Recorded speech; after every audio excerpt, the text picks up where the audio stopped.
I will now call to order the Clackamas County Extension and 4-H Service District Budget Committee. Will the members of the Budget Committee please introduce themselves? And Leah, we're going to start with you. Please introduce yourself and your title. I'm Leah Sundquist. I am the Administrative Office Manager, County Liaison for the Clackamas office. Angela.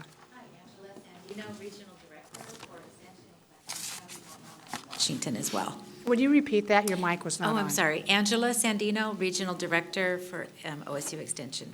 Thank you. And next, Rob. Kappa, I'm a board member of the OSU Extension and a Master Gardener.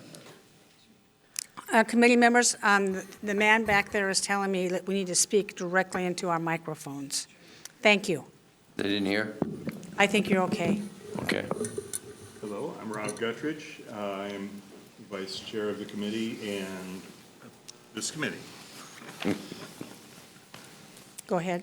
Hi there, I'm Cheryl Kythen. I am the Secretary of the committee and also of the Advisory Council. Wonderful. Ed? Ed Winkler, I serve on the committee. Thank you. Don Wiley, I'm a member of the committee and a master food preserver. Oh. Excellent. Perfect, thank you. You're a master what? Food preserver. You and my mother have a lot in common. I'll have to say that. Thank you all for coming. It looks like everybody is here in person, and we do appreciate that very much. I will now open the floor for nominations for chair. I nominate Ed Winkler as chair. I second. Don Wiley has nominated Ed Winkler as chair. Rob Guttridge has seconded that motion. Are there any other nominations from the floor? Going once, going twice. Okay. Tony, would you please take the poll? Mr. Winkler, Aye. Commissioner West, Aye. Mr. Wiley, Aye. Commissioner Savas, Aye. Mr. Guttridge, Aye. Commissioner Shull, Aye.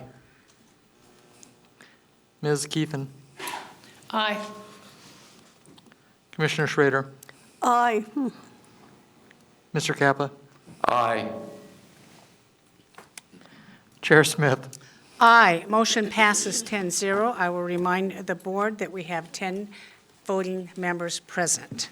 I will now turn over the gavel to Ed Winkler. Thank you, Chair Smith. I'd like to open the floor for nominations for secretary. I nominate Cheryl Keithen as secretary. I will second. Cheryl Keithen has been nominated. Are there any other nominations? Hearing none, nominations are closed. Clerk, will you please call the poll? Commissioner West, Aye. Mr. Wiley, Aye. Commissioner Savas, Aye. Mr. Guttridge, Aye. Commissioner Shull, Aye. Ms. Keithen, Aye.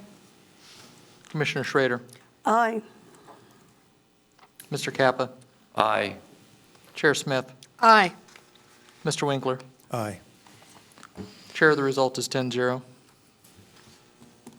The vote is Cheryl Keithen has been elected secretary. I will now ask Leah, OSU Extension, Clackamas County Liaison, to present the budget message. Thank you. Okay, could I have the presentation up, please? Momentarily, yes. While they're doing that, at the back of your packet is the actual letter, budget message letter that we submitted. It is a service district, and we do not have any employees. So it is totally manned by the Extension Service Budget District. It would be this letter. Yes, yes. Get that one? Sorry. It was put on our table, not in the packet, I believe. Okay. Memo to residents of Clackamas County Extension. Okay, thank you. Next slide, please. This is OSU Extension's mission, vision, and our values. I try to make sure that we provide this information to you all because we provide services to the community, and so I want to make sure that we are held accountable for the funds that are given to us by the residents of the county. Next slide. Because you have performance Clackamas, I asked to keep this slide in.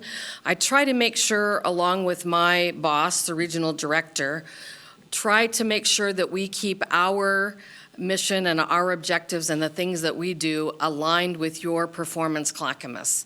And so you can see under each one of these areas what we try to do in making sure that our faculty are providing resources and support to the community when we get requests for education or support, or when you all call us and want us to do something in regards to disaster management. I'll be talking about the one area in terms of building a strong infrastructure as we get towards the end. Next slide. I had one slide to put all of our program accomplishments in, so I apologize if there's a lot on each one of these, but I wanted to make sure you could see that we're really working hard to do what we can and maximize the funds that we have. 4-H, we've grown since COVID, and we actually have over 900 youth now that are in the program.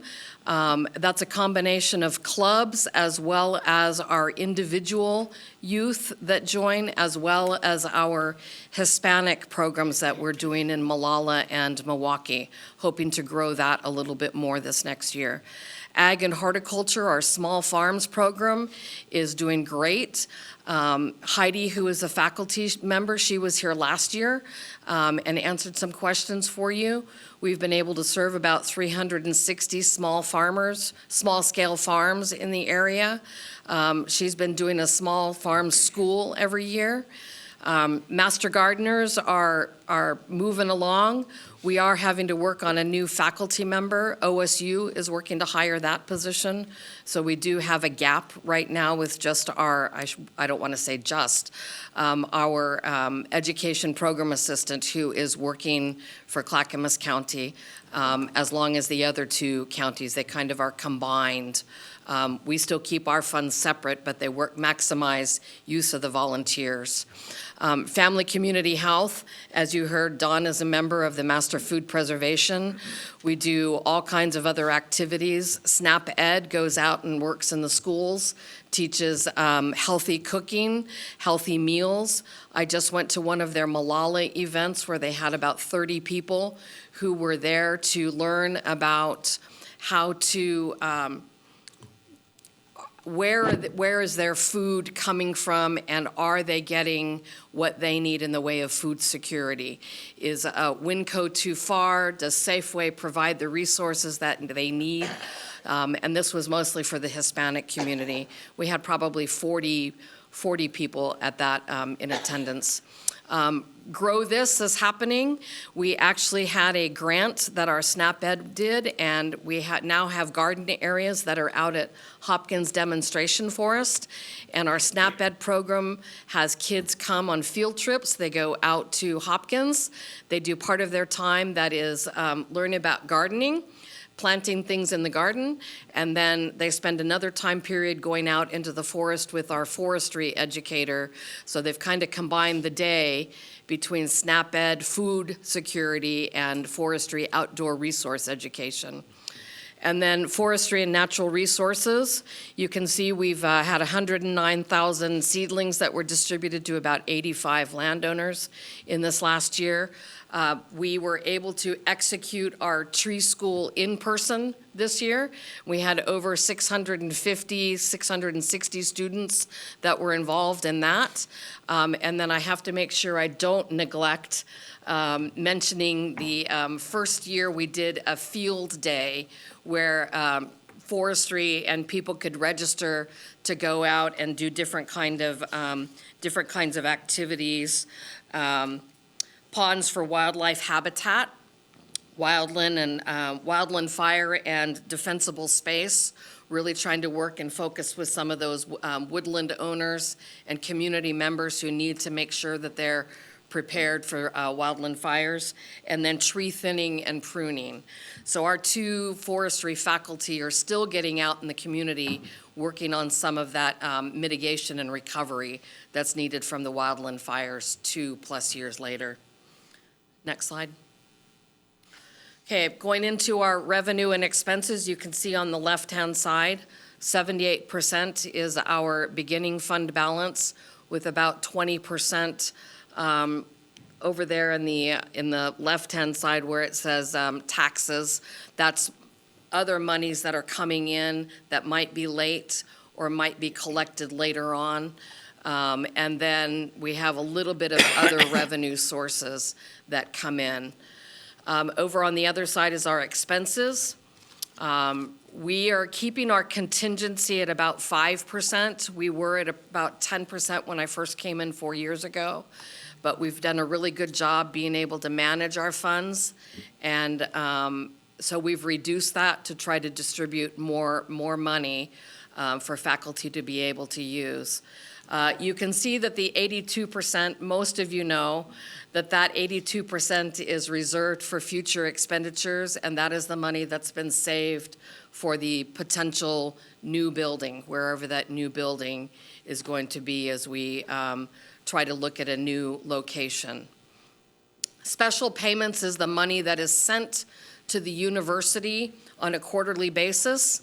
We do a double check with the county and with OSU, and that is the funds that are transferred for salaries, for our OPE, for programming, and things that go to OSU that help us execute all of our programming out in the community. Next slide. And this again shows you we have 0 money that comes in general fund. Everything is part of the service district and part of the tax base. And you can see there we've got the 172,000 increase from the previous year, and an increase by about 14% in the budget. And of that 14 million, that's 11 of that is what sits for the building. We've been saving about $500,000 a year since 2008 to be able to build a building. So once we get to that point, it was halted during COVID because of the high costs and everything else. And so we're reevaluating, reassessing both the scope and size of the building, but also location for the building. Next slide. This is just an overall picture. You can see the other expenses that are there, all other revenue sources, no general fund, materials and services. We do get billed by the county. We pay part of those allocated costs because we lease, rent our building. And so allocated costs for facilities, allocated costs for finance, for legal. We have 0 personnel, so we are not billed for HR, but the other resources are part of that, mostly facilities. Because it's an older building, we do a lot of work orders. We just got new upgrade on our front building, and we all have new badges, so we will be going keyless. We have a security lock, since it was mentioned in one of the other presentations. We have an emergency lock that if we have individuals coming through that might pose a risk, we have the ability to lock down the front building, the front door. We also have training plans and whatever we need in order to help mitigate any potential risk with what I would consider transient individuals that come past the front of our building or sometimes in the back of our parking lot areas. But so far, no situations that we haven't been able to handle with the local police. Next slide. Significant impacts, as I already mentioned, location for the new building. Part of this too is good for us because after COVID, our faculty are allowed to work from home or from different locations. So the original building size had locations for all the faculty to work from. So we may downsize the scope of the building from a 22,000 square foot building to something that's more feasible, more usable, looking at different needs, different capabilities. Food security, we are working on heavily with our Family Community Health Program and our Master Gardener Program as well. And then our costs to do translation are pretty high down at the university. And so we've really worked to try to see, we've got one new position that we're getting ready to hire right now, which is a administrative program assistant. That is out for advertisement, and we are looking to try to have a bilingual person that we can hire into that position to help work in the 4-H community, especially with our Latinx programs that we have, because a lot of the paperwork and forms, they may be in Spanish, but they may not necessarily understand what they need to be writing down or why we would need their signature or their registration. Some of the community does not want to fill out forms and register because it poses a risk for them in the community. Next slide. I already mentioned the food insecurity is being addressed in several areas. Small farms is really helping out on that, along with the Master Gardeners. We were able to collaborate this last year with your county economic development office, and we were able to get Mount Hood Travel, I believe it is, or tourism, to contribute funds by us working together with your office to provide funds to OSU to be able to do a research project on the benefits of agritourism, and we believe that we're going to be able to put in agritourism into Clackamas County. We also contribute a portion of our funds in there to be able to help put that together. They had a retired statistician who is helping do the research on this agricultural tourism. It's a combination of Marion County, Lynn County, and Clackamas County. And then we're still looking to try to track, as Commissioner Schrader asked once before, Master Naturalist is a statewide program. They don't focus it in each of the counties like some of our other programs. So volunteers sign up and they may be in any one of the counties, but could go volunteer anywhere else. And we may not necessarily know where they are, but we are trying to try to see if we can keep track of some of that. Bee pollinator programs are in high demand. Schools are focused on bee themes. Our SNAP Ed program is focused on bee themes. To the extent Clackamas County Fair theme is the place to be in 23 is the county fair theme. So we will once again be promoting that as well. So a lot of things happening in all of our programs. Next slide. And there you go. This, the center picture is youth that are out at Hopkins Demonstration Forest, working on some of the wood equipment that they have out there for cutting, and Rob would probably be able to talk to that actual machine better than I would.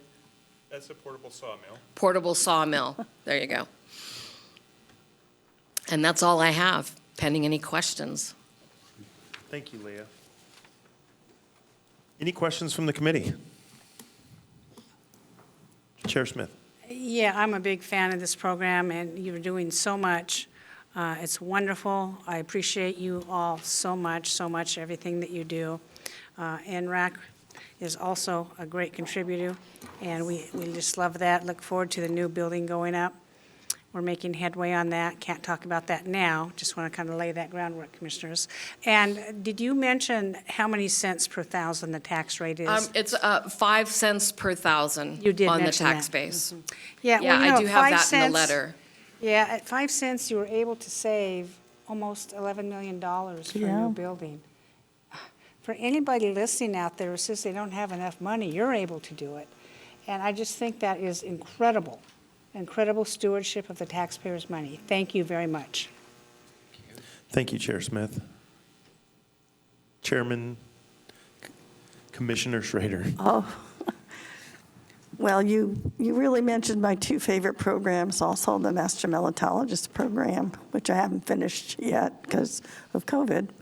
But in any case, I'm trying to convince my colleagues to get a pollinator garden here. Yes. I am the broken record for a pollination garden here on campus, so hopefully you could help us with that. I'm turning my backyard into one as we speak, so. Why don't you start with your backyard and see how it goes? Oh, it'll be great. I'll have all you all over for a barbecue to see all the bees in the garden. But thanks for all the work you do. I love your programs, and I'm very pleased. I did not know that was the theme of the fair this year, and my whole family will be visiting, so it should be really fun for me. Okay? Thank you, Commissioner Schrader. Commissioner West. Well, I knew during this presentation that our resident entomologist, Commissioner Schrader, was getting really excited when you started talking about the theme of the fair and be this and be that, and which I looked over at her and I gave her a little look, and she was giving thumbs up on that. This is, I grew up in North Portland, so we didn't have a lot of opportunities growing up to do this kind of stuff, and having an opportunity to build a friendship and relationship with Leah to learn more about what this extension program does is actually quite exciting. And so I think it speaks to the fact that there's so much growth opportunity, because even I didn't know that we could do this really cool food preservation. We got this summer harvest series.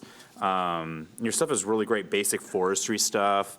4-H for the youth. We're going to all probably have fun at the county fair. I mean, this is really good community building stuff. It brings community together. Sometimes it's a way for us to all do something really important that kind of puts our differences aside, and we can, be active and engaged with one another in our agricultural community and other aspects. So thank you for the great presentation. Thank you for your friendship, and I'm excited to see your guys' growth and future moving forward. I'm excited to vote for this budget. Thank you, Commissioner West. I should say, and I presume commissioners have seen it, but down the road, there is potential we could have a realignment in our service district with that Tualatin realignment if that whole plan occurs, but I haven't seen anything else come through on that, just a proposed potential as they look to try to look at that west portion of our service district and merge it into another area. Does that change your tax base? It would potentially reduce it, but we don't know by how much right now. Okay. In terms of population or where those boundaries would be. We just received a notification on it. Okay. Commissioner Scholl. Thank you, Chair Winkler. Couple questions. One, are you able to see any economic impact on the increase of incomes on the farms that are involved in the small farms program? I haven't heard of any impact from Heidi. She's our one faculty member and she's kind of split between 3 counties, but she has not mentioned that there's been any significant impact or concern in regards to them not being able to continue to sustain farming. I am waiting for the agriculture results to come out in terms of what the Clackamas County farm gate value is going to be. They do it every 4 years, and so here in 2024, we could potentially become #1 in small farms, but we don't know for sure what those numbers are going to look like right now. Marion County is the highest in farm gate value in farming and agriculture, and we're #2 right now. Mm-hmm. Well, I'll be interested to see those results when they come in, because this is a great way for our rural residents of the county to improve their incomes. The other question I had was on your FY 23-24 revenue and expenses.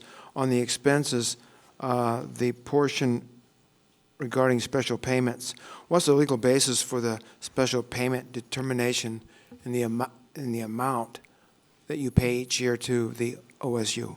So it's a calculation that goes into our, the personnel costs for the support personnel that work at our extension office and the couple of faculty. We have a .5 small farms faculty member that we pay. And so all of those funds are totaled up, and then that's the dollar amount. We provide faculty about each faculty and program about $9,000 a year. We have a line-by-line budget, if you'd like to see it, that goes down and explains exactly where the funds go and what's transferred to OSU and what remains in the service district when we're billed for our allocated costs, that all stays here. It's about a million, gosh, what was it? $1.9 million, I think I said, or 2.2, I'm sorry, it increased, that goes to OSU. And that's for programming, transportation, professional development, and salaries that goes to OSU. And it's transferred quarterly, so it's reconciled. And so Sandra did mention this last year that we hadn't used about $600,000 of our budget. And she wanted to make sure we knew that we could probably give a little bit more. So we have to make sure we're not saving as much. But it's reconciled quarterly, first quarter, second quarter, third quarter, and then the last quarter is reconciled monthly with OSU Fiscal, my fiscal coordinator, and Elizabeth's staff. And then the checks are cut and sent to OSU. Okay, and that percent of increase since the last year, that's a reasonable percent in your mind? Typically, faculty are getting about a 3% raise. Our classified employees are under a union, and so that union determines what the increases are going to be on a 3-year basis, typically a 3% raise for them. Administrative faculty are not part of a union, so the salaries for, like myself and other administrative faculty, are determined based on our performance, but are not on a administrative or a academic faculty promotion type of a process. They can get up to 7 to 8% academic faculty. And so we have to plan that out every year. All right, thank you. Thank you, Commissioner Shull. Commissioner West. Leah, for the public, does your budget cover the cost or scholarship and participants? Are some services free of cost, some cost? Or how does, Yes. What does it look like for the average young person in 4-H that would like to engage in that? Or what if do they have the ability, let's say I'm sure you guys aren't buying people horses, but you know. They pay $25 a year to be a member. Every one of the clubs does fundraising to do some of the things they do, but for the most part, our faculty use the funds that we provide in order to go out and execute and work with the clubs to provide program.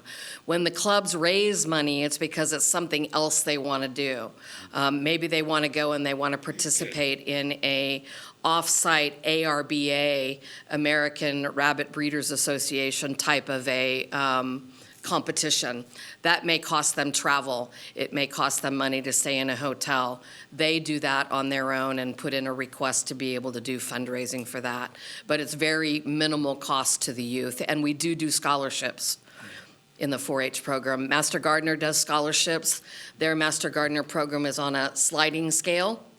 And so we also try to make sure that we've got the capability to help out, especially if there's any, we don't have as high a percentage, but the BIPOC community is an area that the Metro Master Gardeners really try to help because we're combined with the other two counties for programming only, not for funding, but for the volunteers all get together.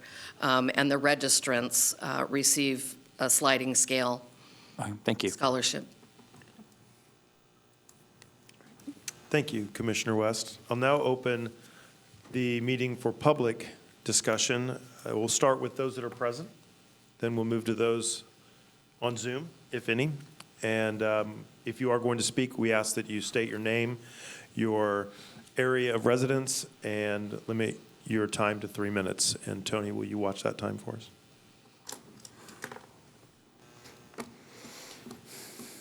Hearing none, let's look at the Zoom. If you would like to testify on the Extension 4-H Service District budget, please use the raise hand feature, and I will call on you in the order received.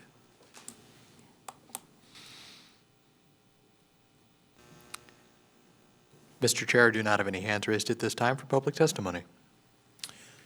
Thank you. Leah? I wanted to correct myself real fast because I neglected to introduce two people that are here. In the back is Dr. Dara, who is the director down at NREC. This is his first time coming to one of these budget presentations. Welcome. So we wanted him to be able to see what the process is and how we go through this. And then Sarah Cameron is actually our EPA Education Program Assistant with the forestry community. And so she's now joined our local budget committee to try to just be able to help inform when we meet and to let the faculty know what the process is. She's one of our classified representatives. Thank you, Leah. Seeing that there's no other that wish to, did I see a hand? No. No others that wish to speak. I'll now close the public hearing. Do any members of the committee have any questions or discussion? Just one. Thank you for everything you all do. I love what you all do. Love going out to NREC and for whatever events out over there. For the first time in 20, 30 years, I'm having a little bit of trouble with a part of my vegetable garden. So I might want to bring you a soil sample and see if you can identify what's going wrong. That's a little bit personal, but if you can direct me how that can be done and how I pay for it or whatever it may be. But I'm for the first time ever, I'm struggling. I'll get you the contact because our master gardeners actually can't do the soil sampling in the office, but we do have a contact for you, so I will get that for you. Thank you. Thank you, Commissioner Savas. Hearing no further questions, I will now entertain a motion on the budget.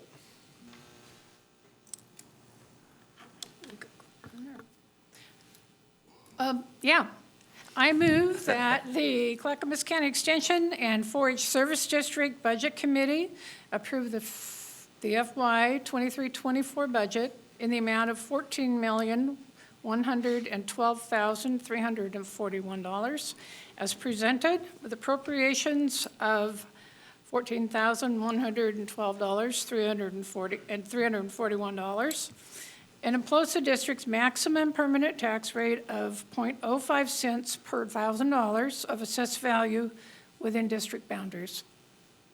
I'll second Cheryl's motion. It has been moved and seconded that Clackamas County Extension and 4-H Service District Budget Committee approve the budget for the 2023-24 fiscal year in the amount of $14,112,341 with appropriations of $14,112,341 and impose the district's maximum permanent tax rate of 0.05 cents per $1,000 of assessed value within district boundaries. Is there any further discussion? Hearing no further discussion, clerk, would you please call the roll? Commissioner West, Aye. Ms. Keithan, Oh, aye. Sorry. Commissioner Shull, Aye. Mr. Wiley, Aye. Commissioner Savas, Aye.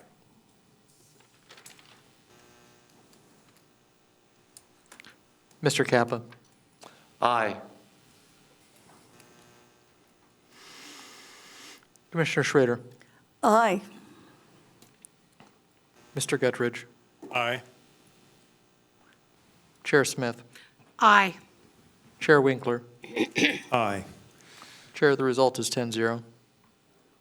The result is as posted, and the motion passes.